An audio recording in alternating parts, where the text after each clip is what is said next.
It's difficult when you are open-minded towards people and they are judgmental towards you.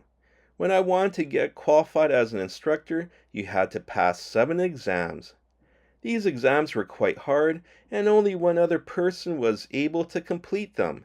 At the time, many made comments that I probably cheated. I am guessing they tried and were jealous I completed the tasks. The reason I was interested in the promotion was because I took a layoff from my company early in my marriage, and I knew the company would never lay me off as an instructor. That made me feel secure that I would have a source of income while raising my children. As soon as I passed all the exams and I applied for the promotion, I started getting threats from someone that was an acting trainer. I was senior in company time and I guess he wanted the position.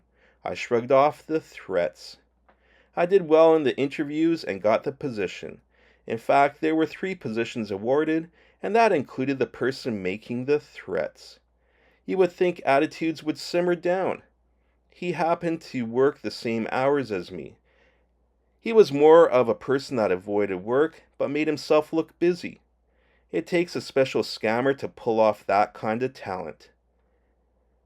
Being that we started at 5 a.m., he would call me into his office. He would ask me personal questions like, do I have kids? And then he would follow up with an insulting question like, am I sure they are mine? His questions would be directed to make me feel uncomfortable.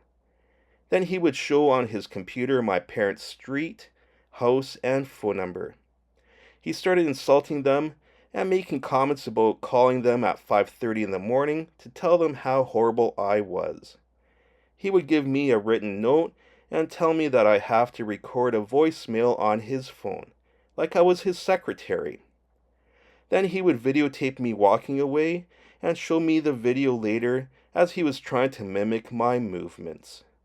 The last straw for my patience was when he would start getting creepy, talking about getting closer with my children and spending time with them. He would get into other personal things that were not appropriate, so I stopped going to his office. Then he started going into my office. Bullying was like a drug to him.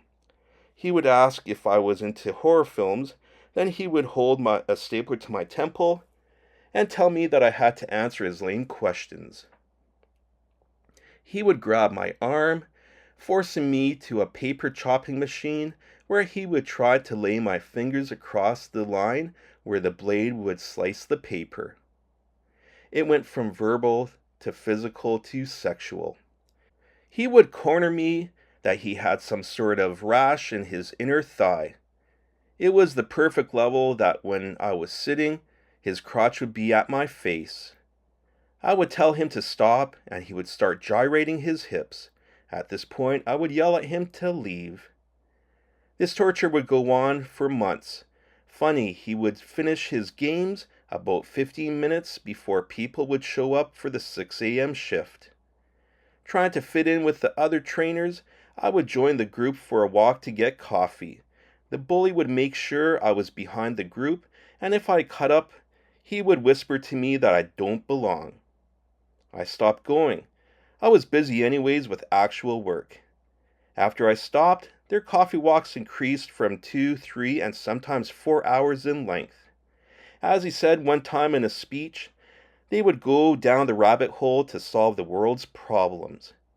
He was a very talented person and took a promotion out of the department. I did officially complain to headquarters about his bullying, and I was told a person in my position can't complain about him. He even appears as an image in the company retirement website, so when I go there, I get sick to my stomach. I have requested management to remove the image, but they told me that they have the right to keep it there. So I get victimized time and time again.